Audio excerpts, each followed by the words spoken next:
What if I told you that 9 countries are quietly claiming Indians, not through war, but through influence so subtle, it has reshaped the world without anyone noticing? Today, Piers Morgan exposes the shocking truth behind India's silent power, revealing hidden networks, secret strategies, and the invisible threads connecting nations. By the end of this video, you will see global influence in a way you never imagined, and you will question everything you thought you knew about power, politics, and control. The studio lights burned white and unforgiving. Air hummed with electricity and dust. I sat beneath the glare, palms damp, heartbeat loud in my ears. Across the table, Piers Morgan leaned forward, eyes sharp as glass. Screens behind him flickered with maps and flags. 9 countries glowed in red. 9 claims. 9 accusations whispered as facts. My stomach tightened. The room smelled of warm metal and old cables. Piers spoke slowly, each word landing like a weight. He said the truth was larger than borders. He said power leaves fingerprints. A murmur rolled through the audience. I felt heat rise along my neck. Cameras zoomed closer, breathing down my face. The first country appeared. Then the second. By the 5th, my chest felt hollow. By the 7th, my ears rang. Piers lifted a document. Paper cracked in his hands. He described influence spreading quietly, confidently. He described India not as a nation, but as a force. Sweat traced a line down my spine. The air felt thinner. A producer shifted behind the glass wall. Her eyes avoided mine. Piers paused just long enough to let silence bruise the room. He revealed how claims turned into confessions. How allies turned into witnesses. My fingers curled against the chair. A low sound escaped the crowd. The 9th country filled the screen. The lights dimmed further. Piers lowered his voice. He said this was the moment no one wanted to face. A cold shiver crept through me as the final name surfaced and the studio seemed to tilt, the sound of my own breathing growing louder while the truth pressed closer, waiting to be spoken next. Waiting to be spoken next. Piers straightened his papers with deliberate care. The rustle echoed too loudly. My throat felt dry, almost brittle.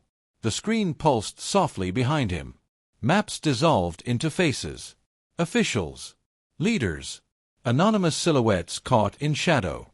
The temperature dropped without warning. I felt it on my skin first, then in my bones. Piers named patterns hidden in trade routes. He described quiet agreements signed at midnight. He spoke of influence moving without armies. The audience leaned forward as one body. No one blinked.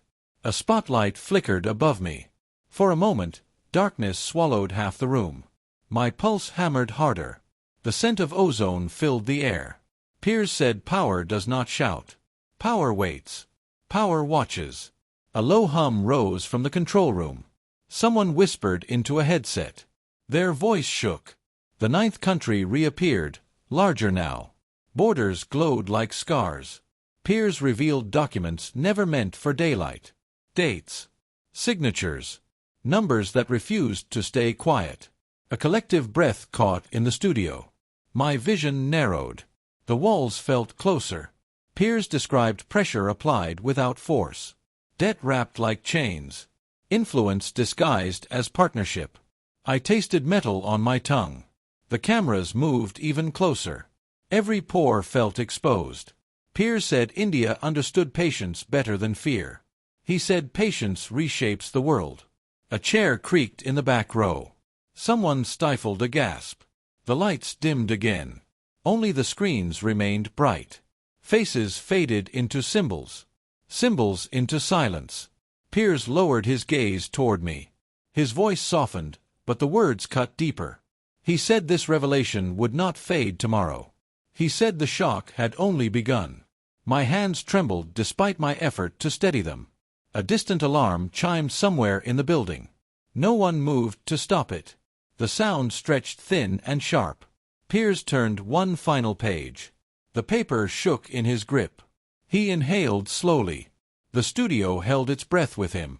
And as his eyes lifted again, heavy with certainty, the weight of what remained unspoken pressed down harder, promising a truth still unfolding, still advancing, still refusing to release its grip on the room or on any of us listening. on the room or on any of us listening. The silence stretched, thick and suffocating. I could hear my own heartbeat thudding against my ribs.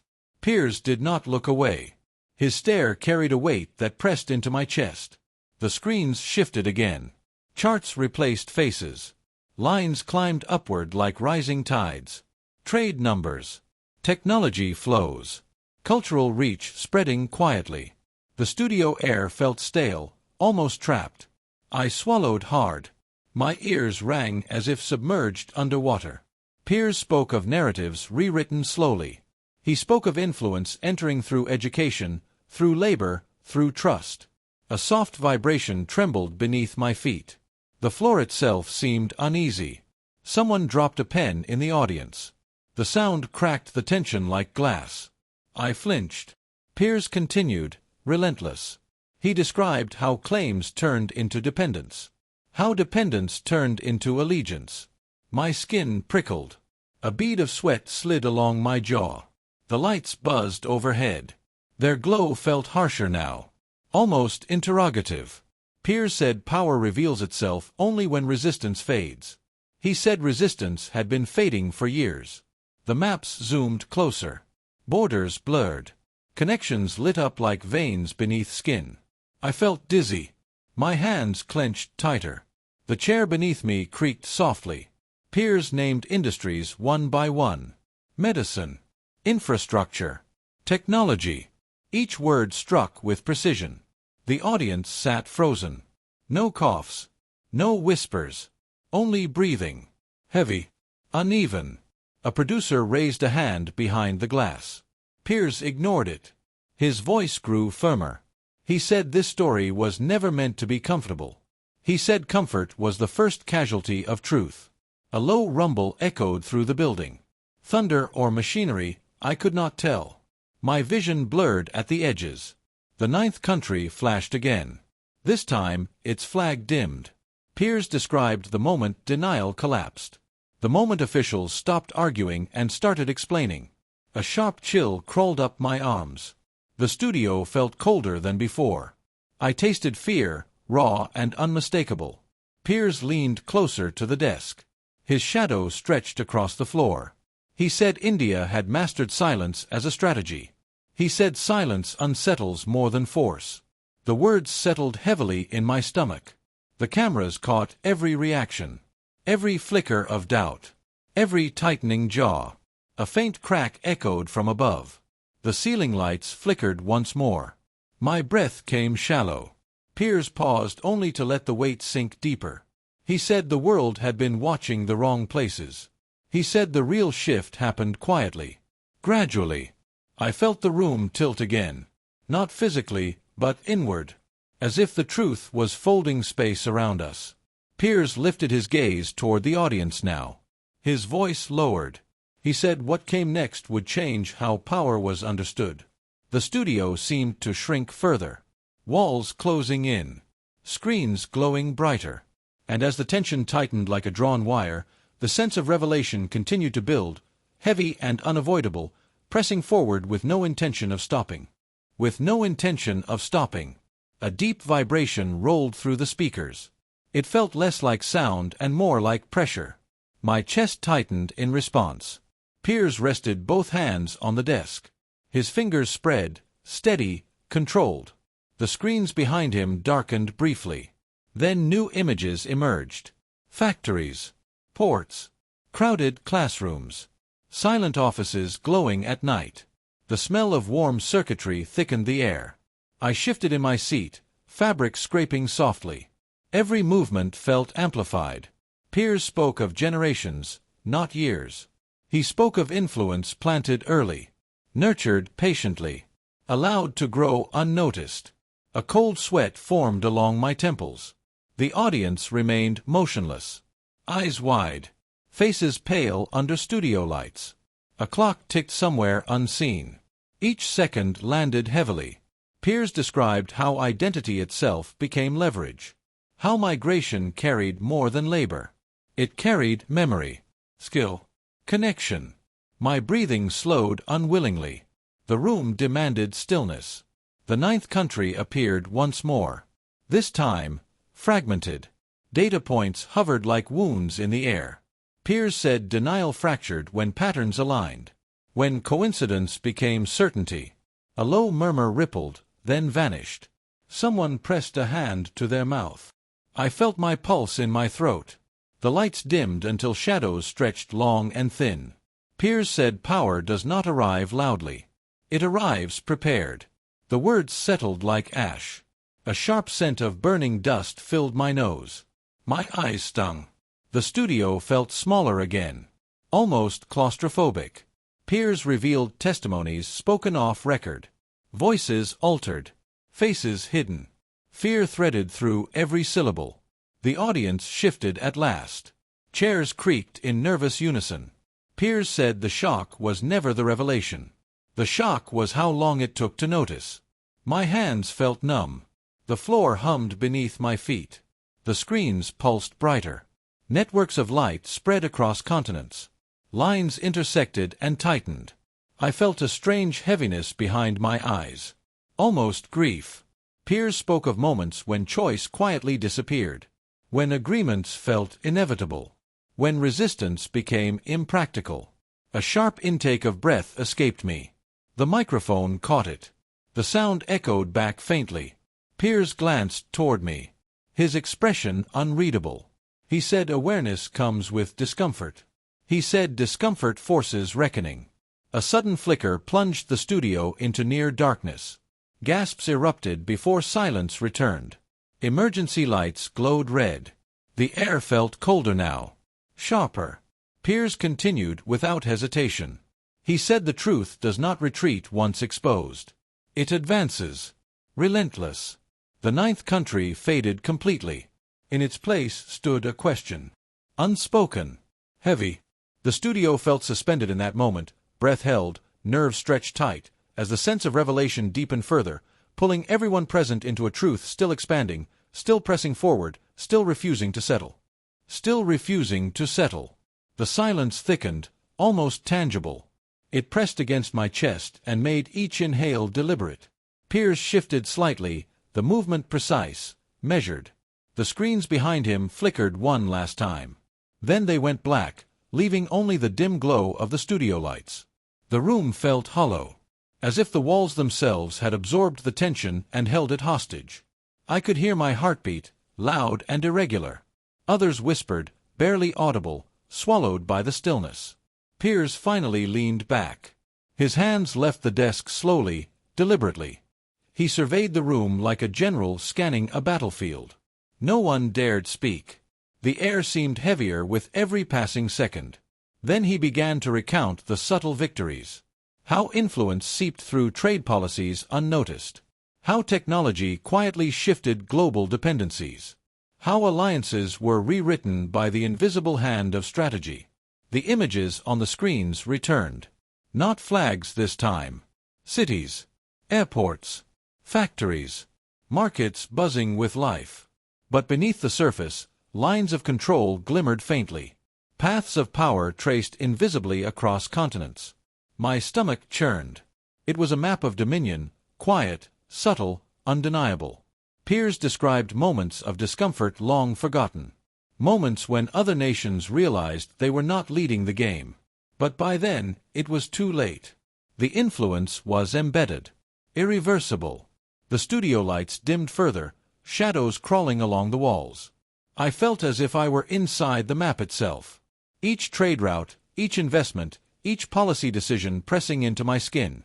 My palms were clammy. I tasted metal again, stronger this time. The sound of the audience breathing became hypnotic. Every exhale echoing off the walls. Piers spoke of patience as the ultimate weapon. How a nation that waited, observed, and calculated quietly could shift the entire balance of the world. He said patience is invisible until it manifests. Then unstoppable. The ninth country returned in fragments. Data points scattered, almost chaotic. But Piers traced each line with his hand. Connections became clear, undeniable. A shiver ran through the room. I felt it in my spine. In my teeth. In my chest. He said that the power India wielded was not measured in armies or threats. It was measured in influence. In foresight. In the patience of decades. A low vibration pulsed beneath my feet again. The walls seemed to breathe. The air felt charged, almost electric. Piers paused. The room held its collective breath. He leaned forward, closer than before. His voice dropped to a whisper that carried louder than any shout. He said the world was only beginning to understand the consequences. The subtle grip. The invisible threads that bound economies, policies, and people. And then he said, finally, the words that made my skin crawl. No one is truly independent. Not anymore.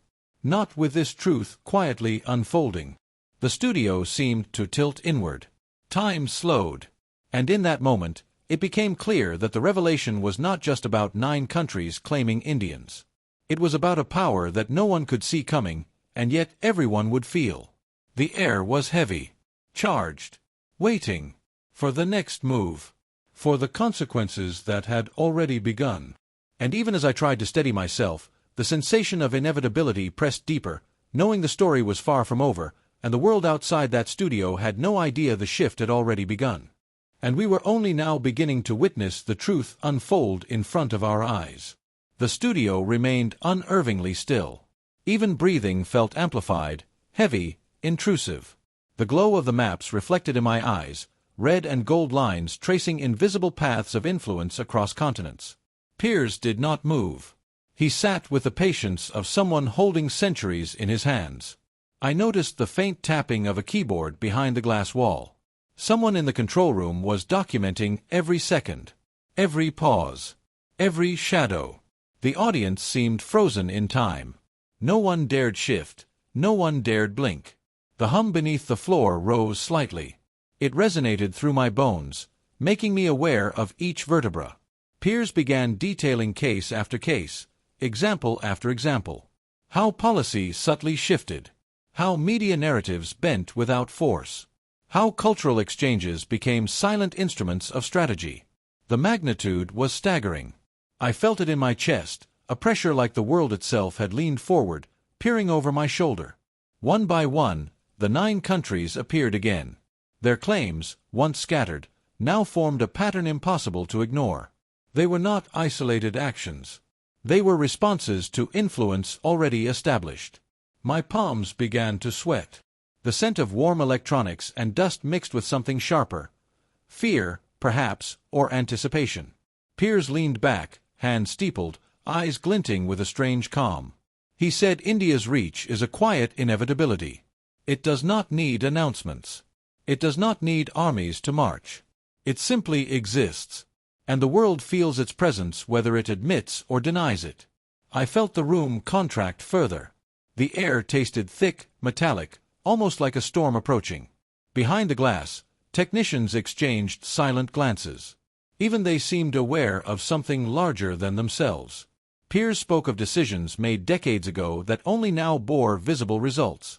Of alliances that seemed accidental but were meticulously nurtured. The maps pulsed again. Lines intersected in strange, precise geometry. I traced a route with my eyes from Mumbai to London, then to Tokyo, then to New York. It all connected. It all moved with intent. A chair creaked sharply behind me. I flinched, but no one spoke. The hum grew louder. The glow of the screens intensified. Piers said influence is most powerful when it is unnoticed. It shapes thought before action. It bends opportunity before confrontation. And suddenly, the final revelation came, subtle yet horrifying. The lines of influence did not stop at borders. They penetrated industries, governments, societies. Every corner of the world bore its mark.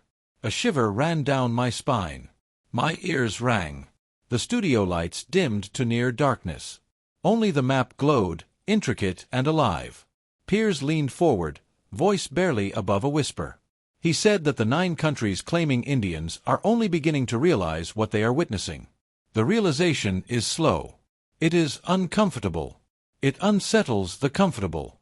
It shifts perception without anyone knowing why. I felt my knees weaken. The room felt both immense and claustrophobic simultaneously. My heartbeat thundered, echoing in my ears. And as the screens continued to pulse, weaving their unstoppable web of influence, I understood the shocking, unshakable truth. This is not history being revealed. This is history in motion. It is alive. It is patient. And it waits for no one to catch up. The studio felt suspended in time, the weight of that realization pressing against every person, every surface, every shadow. Piers' eyes glimmered in the dim light. He said quietly, almost to himself, that true power does not announce itself. It merely exists, and the world bends around it whether it knows or not. I swallowed hard, tasting metal and adrenaline. The map pulsed faster, lines weaving tighter, almost as if the world itself were drawing a single, inescapable conclusion. And in that terrifying, awe-inspiring moment, the room seemed to collapse inward, not physically, but perceptually, leaving everyone present to confront the undeniable weight of a power that moves silently, relentlessly, and infinitely. The truth behind 9 countries claiming Indians had been revealed. But its consequences were only beginning to unfold. And no one would ever see the world the same way again. The hum beneath the floor slowly faded, leaving only the soft, steady rhythm of our own breathing. The glow of the screens dimmed to a gentle light, casting long shadows across the studio walls. Piers leaned back in his chair, finally allowing a small, knowing smile to touch his face. He said, softly, that knowledge is the heaviest currency. That understanding power is more dangerous than wielding it blindly. The maps retracted, leaving only a single point of light hovering over India. It pulsed slowly, deliberately, like a heartbeat, quiet but undeniable. The audience exhaled collectively, the tension lifting like mist. I felt my own chest relax for the first time, though unease lingered at the edges of my mind. Piers rose, smoothing the papers before him.